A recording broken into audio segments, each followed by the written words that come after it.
with April, we meet this mother, and you know, you see throughout the film that she's lost her daughter, and it really just follows this isolated moment of grief.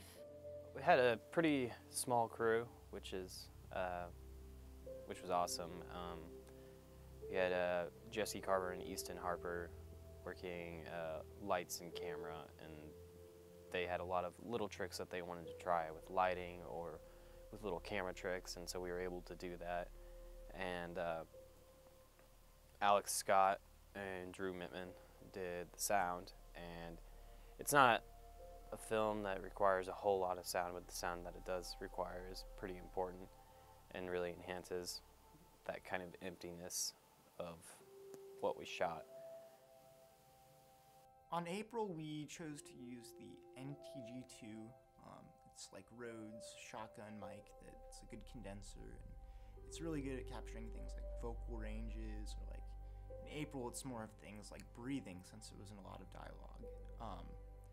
But we also used the Rode VideoMic Pro for things that were just kind of run and gun. We'd go run up and like just grab some Foley real quick. Well, we were on set and we were gonna use shots like close up, not a lot of sounds, just her facial expressions, because our actress was really good at facial expressions and emotion, and she definitely looked sad. Like we were on set and she would start crying, and then I had to leave the room because I would start crying if I saw her cry. We shot in a house in Springfield, which is actually our writer's mother's house, and shot the kitchen, the bedroom, and the bathroom scenes there. And our other locations we shot in a health center at Missouri State University for the doctor's office. And our biggest location was Springfield Lake, and that was kind of the location that we picked. We had to kind of hike through a whole bunch of grass and trees and rocks and stuff like that, but we found kind of an overlook point of the lake that really worked well.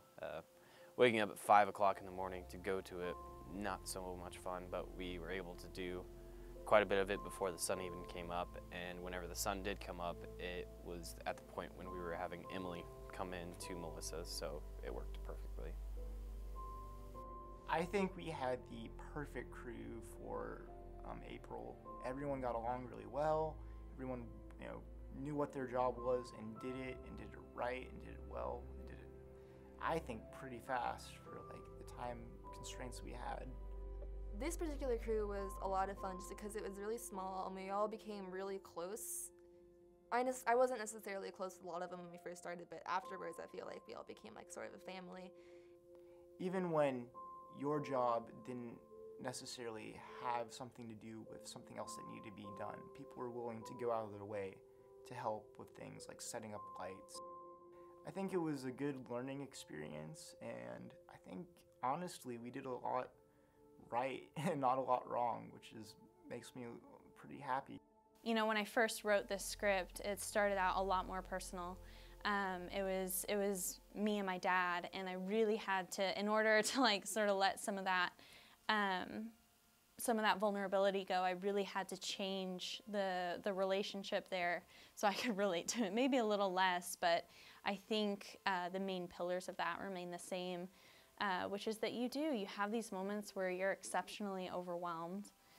For me, having the story that I had written, I had envisioned, I had sort of experienced it myself, and I put it out there, and then people kind of start playing with it, and then it becomes, it's a little scary. You're like, oh, what are you doing? But honestly, the result is something that I think is a lot more multifaceted, a lot more relatable, and a lot more living and breathing, I guess, so to speak.